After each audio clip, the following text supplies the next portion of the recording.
ಇವತ್ತು ಸೂರ್ಯಗ್ರಹಣ. ಆಗಲೇ ಈಗ ಸೂರ್ಯಗ್ರಹಣ ಹಿಡಿದಿದೆ. ಸೊ ಇದ್ರ ಬಗ್ಗೆ ನಾನು 2 ವಿಡಿಯೋ ಆಲ್ರೆಡಿ ಮಾಡಿ ಹಾಕಿದ್ದೀನಿ. ಸೂರ್ಯಗ್ರಹಣ ಯಾವ ರೀತಿ ನಮಗೆ ಒಂದು ಪರಿಣಾಮ ಬೀರುತ್ತೆ, ಹಾಗೆ ಅದರಲ್ಲೂ ಗರ್ಭಿಣಿ ಸ್ತ್ರೀಯರಿಗೆ, ವಯೋವೃದ್ಧರಿಗೆ, ಪುಟ್ಟ ಮಕ್ಕಳಿಗೆ ಯಾವ ರೀತಿ ಪರಿಣಾಮ ಬೀಳುತ್ತೆ ಅನ್ನೋದನ್ನು ಹೇಳಿದ್ದೀನಿ.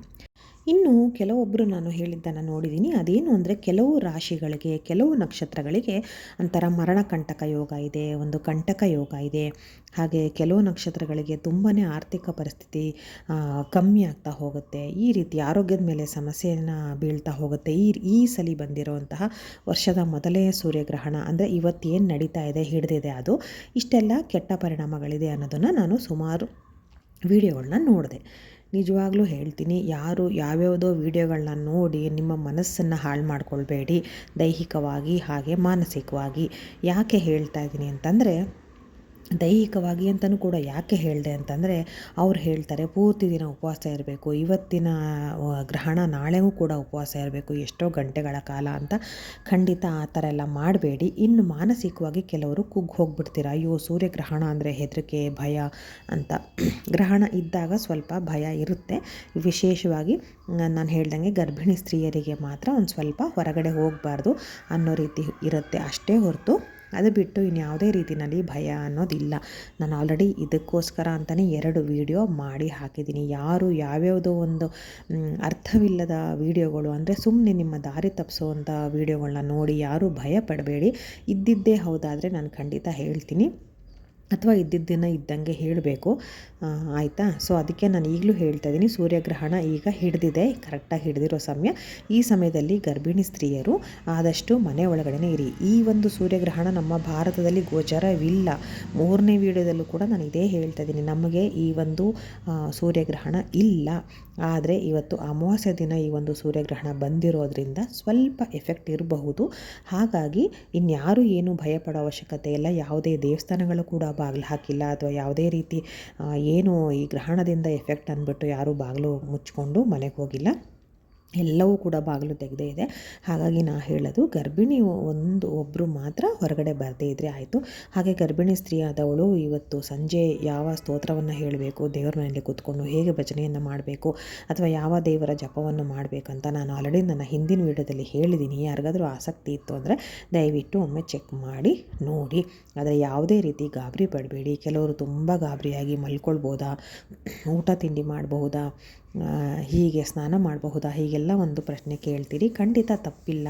ಯಾಕಂದರೆ ಹೌದು, ಗರ್ಭಿಣಿಯ ಅವಸ್ಥೆಯಲ್ಲಿರುವಾಗ ಎಲ್ರಿಗೂ ಒಂದು ಭಯ ಅನ್ನೋದಾಗತ್ತೆ. ಗ್ರಹಣ ಅಂತ ಕೇಳಿದಾಗ ಖಂಡಿತ ಯಾವುದೇ ರೀತಿ ಸಮಸ್ಯೆ ಇಲ್ಲ. ನೀವು ಮನೆ ಒಳಗಡೆ ಇದ್ದುಕೊಂಡು ದೇವರ ಜಪ ಮಾಡ್ಬೋದು, ದೇವರ ಧ್ಯಾನ ಮಾಡ್ಬೋದು, ದೇವರಿಗೆ ಪೂಜೆಯನ್ನು ಮಾಡಬೇಕು. ಸ್ನಾನ ಮಾಡೇ ನೀವು ಕೂರಬೇಕು ಅಂತ ಖಂಡಿತ ಇಲ್ಲ. ಮಡಿ ಬಟ್ಟೆಯನ್ನೇ ಧರಿಸಿ ನೀವು ದೇವರಿಗೆ ನಡ್ಕೋಬೇಕು ಅನ್ನೋದು ಖಂಡಿತ ಏನೂ ಇಲ್ಲ. ಇವತ್ತಿನ ಇದರಲ್ಲಿ ನಾನು ಹೇಳ್ತಾ ಇದ್ದೀನಿ, ಮಧ್ಯಾಹ್ನ ಮಲಗಿದ್ರಿ ಅಂತ ಅಂದರೆ ಬಟ್ಟೆಯನ್ನು ಬದಲಿಸಿ ಕೈಕಾಲು ಮುಖ ತೊಳ್ಕೊಂಡು ನೀವು ಸ್ವಲ್ಪ ಹೊಟ್ಟೆಗೆ ಏನಾದ್ರು ತಿಂದ್ಕೊಂಡು ಆ ನಂತರ ನೀವು ದೇವ್ರ ಪೂಜೆಯನ್ನು ಮಾಡಬಹುದು. ಇನ್ನು ಕೆಲವು ಗರ್ಭಿಣಿ ಸ್ತ್ರೀಯರಿಗೆ ಅದು ಕೂಡ ಸಾಧ್ಯವಾಗಲ್ಲ ಅಂತ ಇಟ್ಕೊಳ್ಳಿ. ಯಾಕೆ ಹೇಳ್ತಾ ಇದ್ದೀನಿ ಅಂದರೆ, ಎಲ್ಲ ಗರ್ಭಿಣಿ ಸ್ತ್ರೀಯರು ಆ್ಯಕ್ಟಿವ್ ಆಗಿರೋಕ್ಕಾಗಲ್ಲ, ಚುರುಕಾಗಿರೋಕ್ಕಾಗಲ್ಲ. ಕೆಲವೊಬ್ಬರಿಗೆ ಒಂದೊಂದು ತಿಂಗಳಲ್ಲಿ ಒಂದೊಂದು ರೀತಿಯ ಒಂದು ವೇದನೆಯನ್ನು ಪಡ್ತಾ ಇರ್ತಾರೆ. ಅದು ಖುದ್ದು ಸ್ವತಃ ಅವ್ರಿಗೆ ಮಾತ್ರ ಗೊತ್ತಿರುತ್ತೆ. ಹಾಗಾಗಿ ಕೆಲವರಿಗೆ ಸುಮಾರು ಹೊತ್ತು ಕೂತ್ಕೊಳ್ಳೋದಕ್ಕೂ ಆಗೋದಿಲ್ಲ, ಅಥವಾ ಒಂದೇ ಕಡೆ ಕೂತ್ಕೊಳ್ಳೋದಕ್ಕೂ ಆಗೋದಿಲ್ಲ, ಅಥವಾ ಮನಸ್ಸನ್ನು ಒಂದೇ ಕಡೆ ಕೇಂದ್ರೀಕರಿಸೋಕ್ಕೂ ಕೂಡ ಆಗ್ತಾ ಇರೋಲ್ಲ. ಅಂತಹ ಸಂದರ್ಭದಲ್ಲಿ ತೊಂದರೆ ಇಲ್ಲ. ನಿಮಗೆ ಹೇಗೆ ಬೇಕೋ, ದಿನನಿತ್ಯ ನೀವು ಹೇಗಿರ್ತೀರೋ ಅದೇ ರೀತಿ ಇರೋದಕ್ಕೆ ತೊಂದರೆ ಇಲ್ಲ. ಸ್ವಲ್ಪ ದೇವರ ನಾಮವನ್ನು ಬಾಯಲ್ಲಿ ಓಡಾಡ್ತಾ ಕೂಡ ನೀವು ಹೇಳಬಹುದು, ಏನು ಸಮಸ್ಯೆ ಇಲ್ಲ. ಇನ್ನು ಹೊರಗಡೆ ಒಂದು ಹೋಗದೇ ಇದ್ದರೆ ಆಯಿತು, ಏನೂ ತೊಂದರೆ ಇಲ್ಲ. ಇನ್ನು ನಿಮ್ಮ ಹೆಸರಲ್ಲಿ ನಿಮ್ಮ ಸಂಕಲ್ಪದ ಮೇಲೆ ನಿಮ್ಮ ಮನೆಯವರು ಅಥವಾ ನಿಮ್ಮ ಅತ್ತೆ ಮಾವ ಅಥವಾ ಅಣ್ಣ ತಮ್ಮ ಗಂಡ ಯಾರು ಬೇಕಾದರೂ ಹೋಗಿ ನಿಮ್ಮ ಸಂಕಲ್ಪದ ಮೇಲೆ ದೇವಸ್ಥಾನದಲ್ಲಿ ಪೂಜೆಯನ್ನು ಮಾಡಿಸ್ಕೊಂಡು ಬರ್ಬೋದು. ಅದು ಕೂಡ ನಿಮ್ಮ ಶ್ರೇಯಸ್ಸಿಗೆ ಒಳ್ಳೆಯದಾಗತ್ತೆ. ಹಾಗೆ ನಿಮ್ಮ ಹೊಟ್ಟೆಯಲ್ಲಿರುವಂತಹ ಮಗುವು ಕೂಡ ಒಳ್ಳೆಯ ಶ್ರೇಯಸ್ಸನ್ನು ತಂದುಕೊಡುತ್ತೆ ಅಂತ ಹೇಳ್ತೀನಿ. ಯಾವುದೇ ರೀತಿ ಒಂದು ಗಾಬರಿ ಪಟ್ಕೊಂಡು ಭಯ ಪಟ್ಕೊಂಡು ಅಯ್ಯೋ ಸೂರ್ಯಗ್ರಹಣ ಇದೆ ಏನಾಗುತ್ತೋ ಏನೋ ಅನ್ನೋ ಥರದಲ್ಲಿ ಖಂಡಿತ ಭಯ ಪಡಬೇಡಿ. ಹೊರಗಡೆ ಬಂದರೂ ಈ ಸಮಯದಲ್ಲಿ ತೊಂದರೆ ಇಲ್ಲ, ಆದರೆ ರಿಸ್ಕ್ ತೊಗೊಳ್ಳೋದು ಬೇಡ ಅಂತ ಹೇಳ್ತಾ ಇದ್ದೀನಿ. ಯಾಕಂದರೆ ಇವತ್ತು ಅಮಾವಾಸ್ಯೆ ಇರೋದ್ರಿಂದ. ಆಯಿತಾ? ಇವತ್ತು ಶಿವರಾತ್ರಿ ಅಮಾವಾಸ್ಯೆ ಆಗಿದೆ. ನಿನ್ನೆ ಶಿವರಾತ್ರಿಯನ್ನು ಆಚರಣೆ ಮಾಡಿದ್ದೀವಿ, ಮೊನ್ನೆ ಶಿವರಾತ್ರಿ ಆಚರಣೆ ಮಾಡಿದ್ದೀವಿ, ಇವತ್ತು ಅಮಾವಾಸ್ಯೆ ಬಂದಿದೆ. ಹಾಗಾಗಿ ಶಿವದೇವರನ್ನ ನೆನ್ಕೊಂಡು ಒಳ್ಳೆ ಥರದಲ್ಲಿ ನೀವು ದೇವರಿಗೆ ಒಂದು ಸೇವೆಯನ್ನು ಮಾಡಿ, ಯಾವುದೇ ರೀತಿ ಸೇವೆ ಆದರೂ ಪರವಾಗಿಲ್ಲ, ಆಯಿತಾ. ಆ ಇಟ್ಟು ಒಂದೇ ಮನಸ್ಸಲ್ಲಿ ದೇವರ ಪೂಜೆಯನ್ನು ಮಾಡಿ, ಭಜನೆಯನ್ನು ಮಾಡಿ, ಲಲಿತಾ ಸಹಸ್ರನಾಮವನ್ನು ಓದಿ, ವಿಷ್ಣು ಸಹಸ್ರನಾಮವನ್ನು ಓದಿ, ಅಥವಾ ಇಂದಿನ ದಿನ ನೀವು ನನ್ನ ಮಗು ಒಳ್ಳೆ ಥರದಲ್ಲಿ ಹುಟ್ಟಿ ಬರಲಿ ಅಂತ ದೇವರಿಗೆ ಕಾಣಿಕೆಯನ್ನು ಕೂಡ ಎತ್ತಿಡ್ಬೋದು. ರಾಯರನ್ನು ನೆನೆಯಿರಿ, ಎಲ್ಲ ದೇವರನ್ನ ನೆಂದು ಮನೆ ಒಳಗಡೆ ಇರಿ ಅಷ್ಟೇ. ಇನ್ನು ನಾಳೆ ಏನು ಮಾಡಬೇಕಂದ್ರೆ, ನಾಳೆ ಎದ್ದು ನಿಮ್ಮ ಕೈಲಿ ಆದರೆ ತಲೆ ಸ್ನಾನವನ್ನು ಮಾಡಿ, ಆನಂತರ ದೇವಸ್ಥಾನಕ್ಕೆ ಹೋಗಿ ಬರೋ ಒಂದು ನಿಮಗೆ ಸಮಯ ಇತ್ತು ಅಥವಾ ಆ ಪರಿಸ್ಥಿತಿನಲ್ಲಿ ಇದ್ರಿ ಅಂತ ಅಂದರೆ ಖಂಡಿತ ನಾಳೆ ಹೋಗಿ ದೇವಸ್ಥಾನಕ್ಕೆ ಹೋಗಿ ಬಂದು ಪೂಜೆ ಮಾಡಿಸ್ಕೊಂಡು ಬನ್ನಿ ಅಥವಾ ನಮಸ್ಕಾರ ಹಾಕ್ಕೊಂಡು ಬನ್ನಿ. ಅಕಸ್ಮಾತ್ ಆಗಿಲ್ಲ ಅಂದರೆ ಏನೂ ತೊಂದರೆ ಇಲ್ಲ, ತಲೆ ಸ್ನಾನವನ್ನು ಮಾಡಿ, ಅಥವಾ ತಲೆಗೆ ಆಗಲಿಲ್ಲ ಅಂತ ಹೇಳಿದ್ರೆ ಮೈಗಾದರೂ ಕೂಡ ಸ್ನಾನವನ್ನು ಮಾಡಿಕೊಂಡು ನೀವು ದೇವ್ರ ಬಳಿ ಎಲ್ಲ ಸ್ವಚ್ಛವನ್ನು ಮಾಡಿ, ಆನಂತರ ದೇವರಿಗೆ ನೀವು ಪೂಜೆಯನ್ನು ಮಾಡಿದ್ರೆ ಆಯಿತು. ಏನೂ ತೊಂದರೆ ಇಲ್ಲ.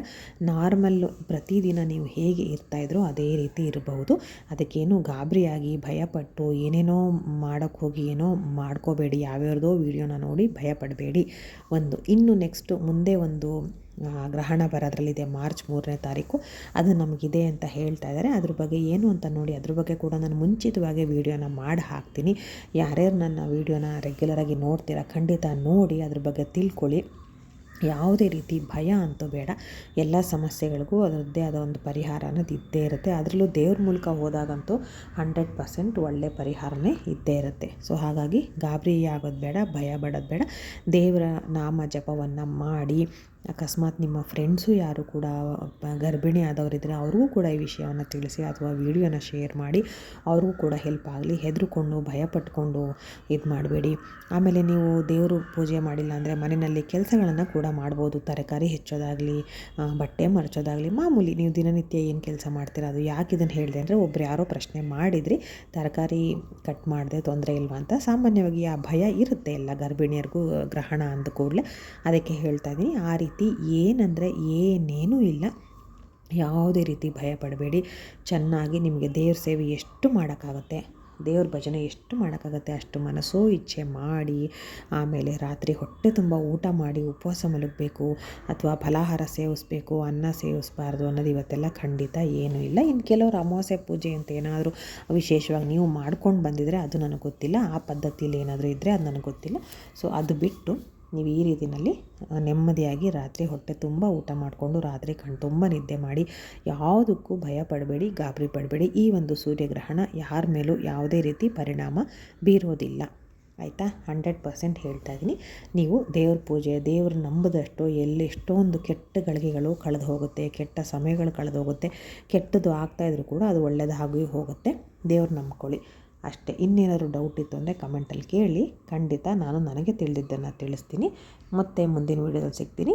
ಧನ್ಯವಾದಗಳು.